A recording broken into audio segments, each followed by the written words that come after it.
सुबह का समय था। सिया पति किशोर का नाश्ता टेबल पर लगाने के बाद उनके पास आकर बैठ जाती है।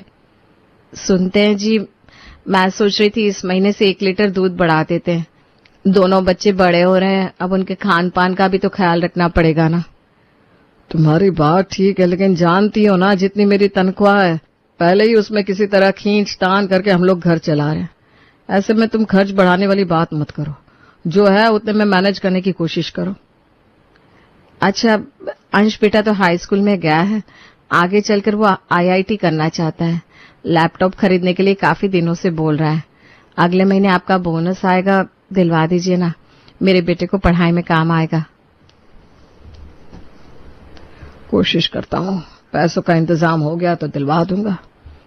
सिया बिना कुछ कहे हाँ में गर्दन हिला देती है और किशोर को टिफिन उसके हाथ में देकर ऑफिस के लिए विदा कर देती है। किशोर के जाने के बाद, माँ 8th क्लास में आ गई हूँ, अब मुझे कोचिंग की जरूरत है। अभी तक तो मैं किसी तरह खुद से पढ़ाई करके काम चला लेती थी, लेकिन अब मुझे लग रहा है मुझसे नहीं हो पाएगा। हाँ मम्मा, दीदी ठीक कह रही है। मेरी क्लास में भी सारे बच्चे कहीं ना कहीं ट्यूशन पढ़ते हैं। एक मैं हूँ जो पूरा दिन किताबों के साथ दिमाग खराब करता हूँ।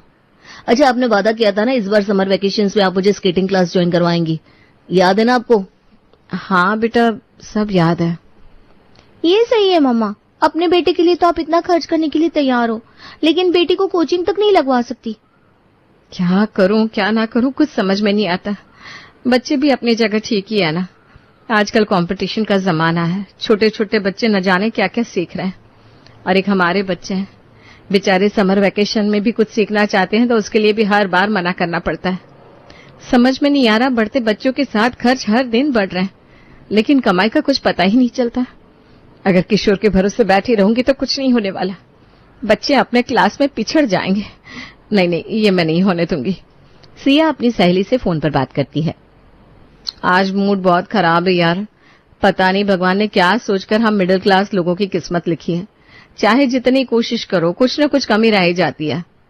क्या बात है, तू क्यों परेशान नजर आ रही है? मुझे बता, शायद तुझे अपनी समस्या का कुछ समाधान मिल जाए। तुझे तो पता ही है, 2 बच्चे हैं मेरे, दोनों टीन एज में पहुंच गए। अब बच्चों की जरूरतें ऐसी हैं कि खर्चा दिन ब दिन बढ़ता ही जा रहा है, लेकिन पतिदेव की सैलरी टस से मस नहीं हो रही।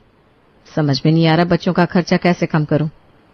समस्या ये नहीं है कि तेरे बच्चे चीजों की डिमांड कर रहे हैं, समस्या ये है कि तेरे पास पैसों की कमी है।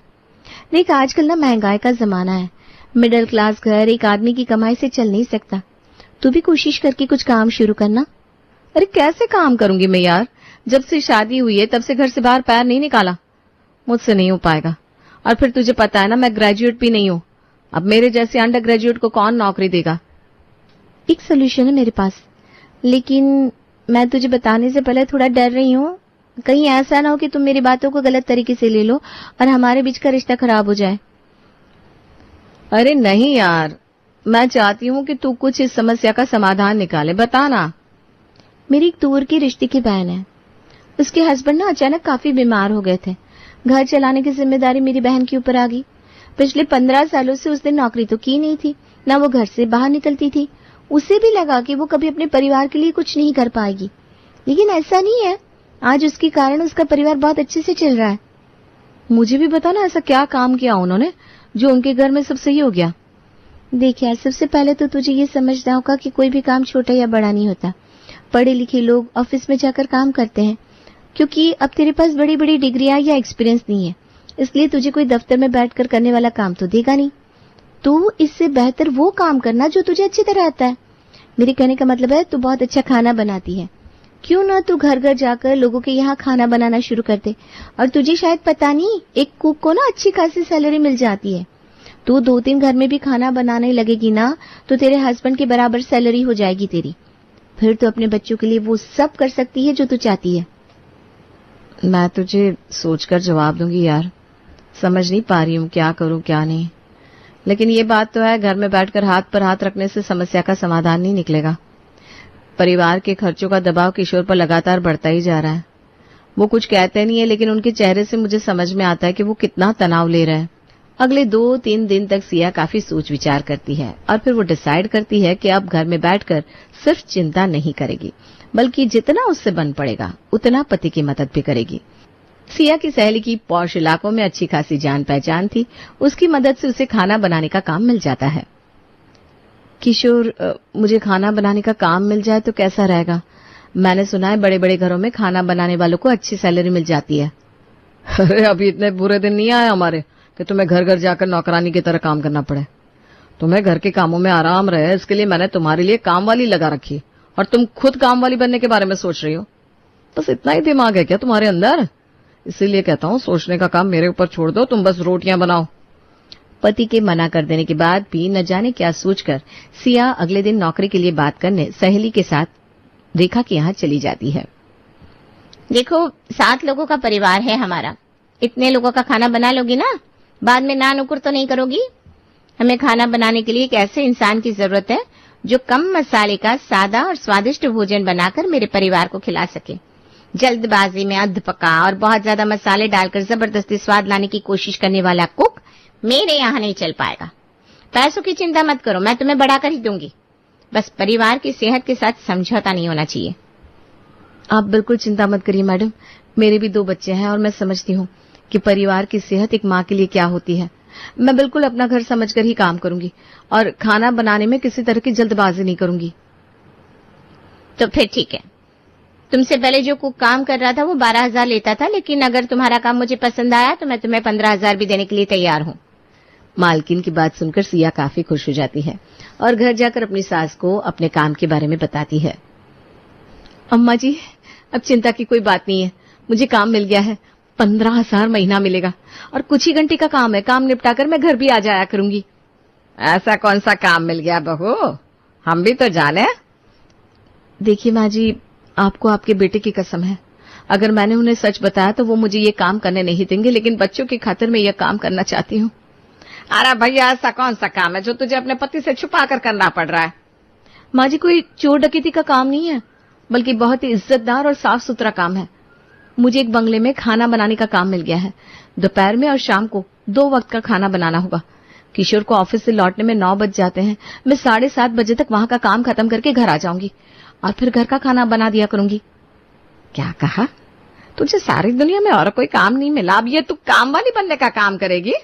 अरे भाई, कोई सुनेगा तो क्या कहेगा? दुनिया समाज में हमारी कोई इज्जत है कि नहीं? माँ जी, मैंने खाना बनाने का काम शुरू किया है और खाना बनाने से कोई काम वाली नहीं हो जाता।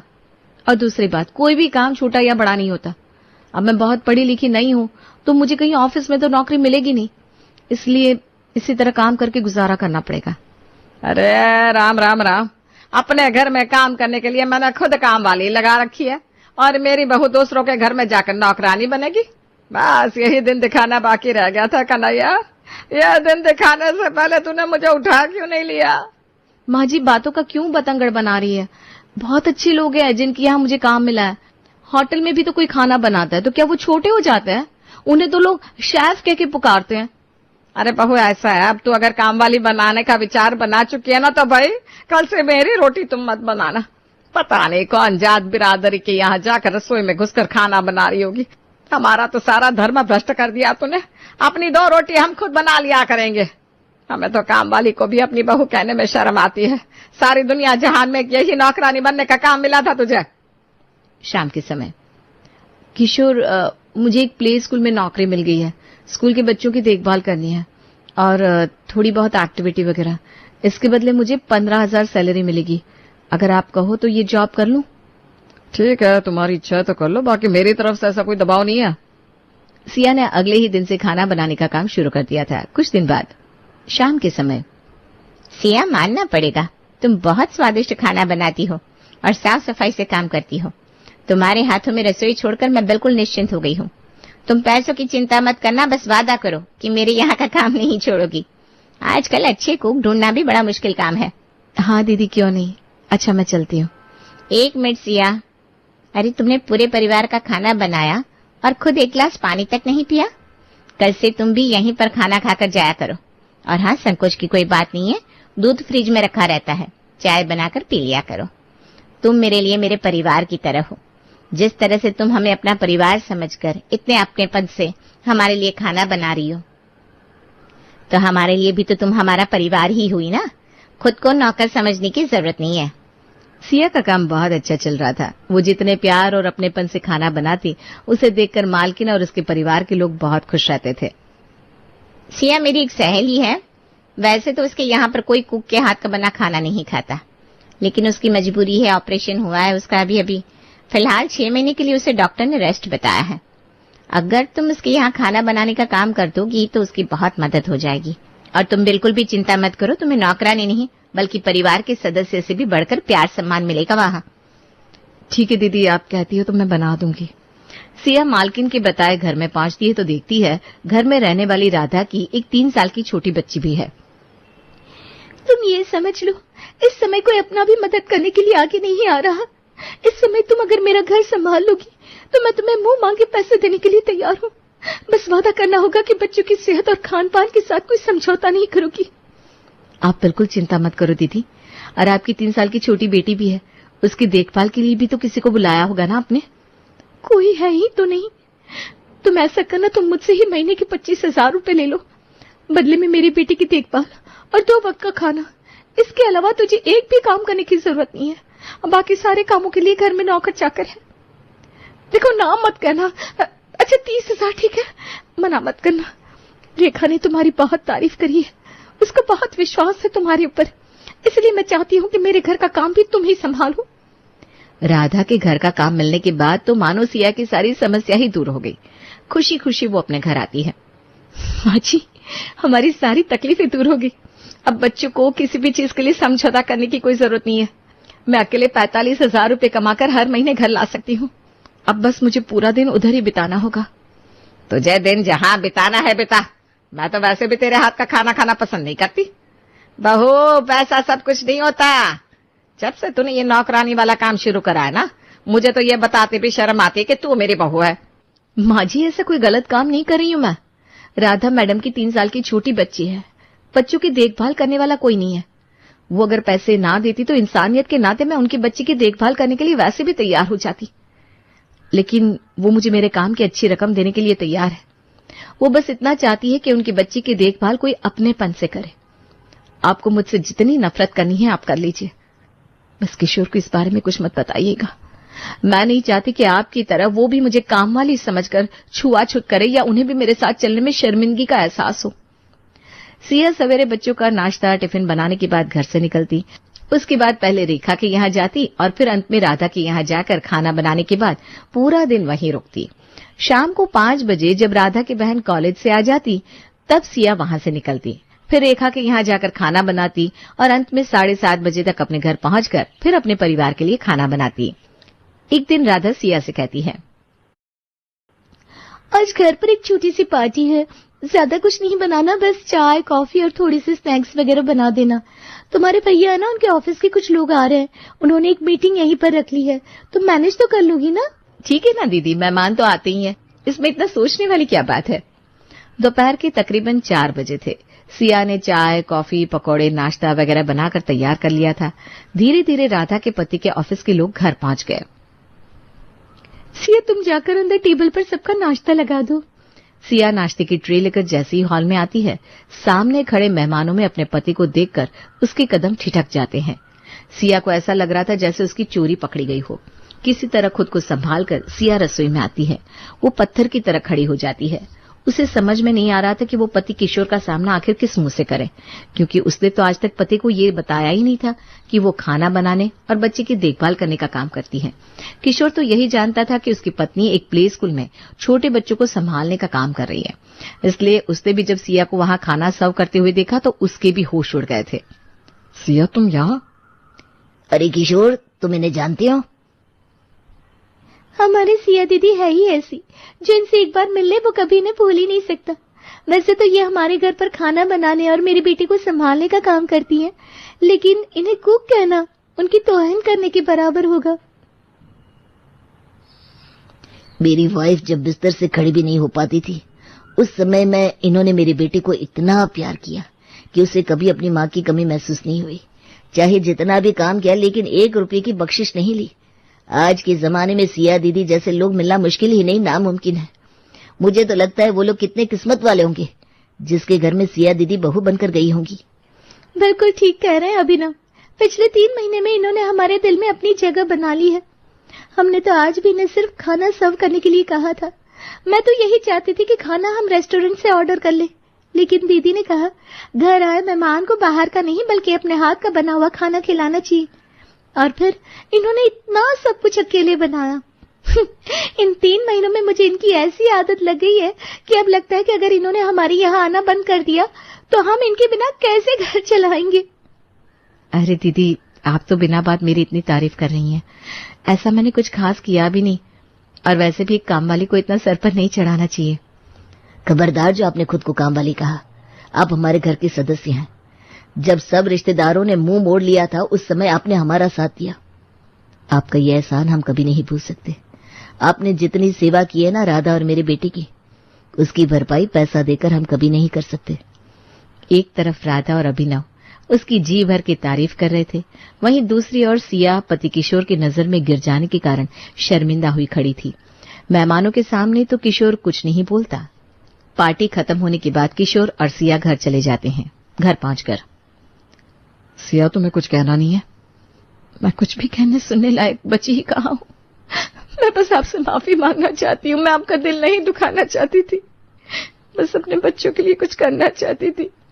मैं नहीं चाहती थी कि परिवार की जिम्मेदारियों के बोझ के नीचे दबकर आप अपनी सेहत खराब कर ले। बस इसीलिए मैंने ये खाना बनाने का काम पकड़ लिया। और आप ही कहते थे ना, मेरे हाथ के खाने में इतना स्वाद है कि कोई तारीफ किए बिना रह नहीं सकता। देखो, आपके दिए कॉन्फिडेंस के कारण ही आज मैं और जगह जाकर इतने अच्छे से खाना बना पाती हूँ। माफी मांगकर मुझे शर्मिंदा मत करो। तुम्हें मुझसे झूठ बोलना पड़ा, इसका मतलब कहीं ना कहीं मैंने ही तुम्हें इस बात का एहसास कराया होगा ना कि तुम्हें मुझसे कुछ छुपाने की जरूरत है। तुम्हारे काम को छोटा समझा, इसके लिए मुझे तुमसे माफी मांगनी चाहिए। तुम्हारे जिस काम को घर में सबने धिक्कारा, उसे बाहर इतना सम्मान मिल रहा है, ये देखकर आज मुझे बहुत खुशी मिली है। तुम्हें चिंता करने की कोई जरूरत नहीं है। आज से मैं तुम्हारे साथ हूँ। 2-2 जगह खाना बनाकर तुम भी थक जाती होगी, इसलिए शाम को घर पर खाना बनाने में आज से मैं तुम्हारी मदद कर दिया करूंगा। जब तुम घर के खर्चों की जिम्मेदारी में बराबर हाथ बटा रही हो, तो मेरा भी तो फर्ज है कि मैं भी घर चलाने में तुम्हारी मदद करूं। और फिर सिया और किशोर मिलकर अपने बच्चों की अच्छी परवरिश पर ध्यान देते हैं, क्योंकि अब उन्हें बच्चों के भविष्य के लिए ज्यादा सोचने की जरूरत नहीं थी।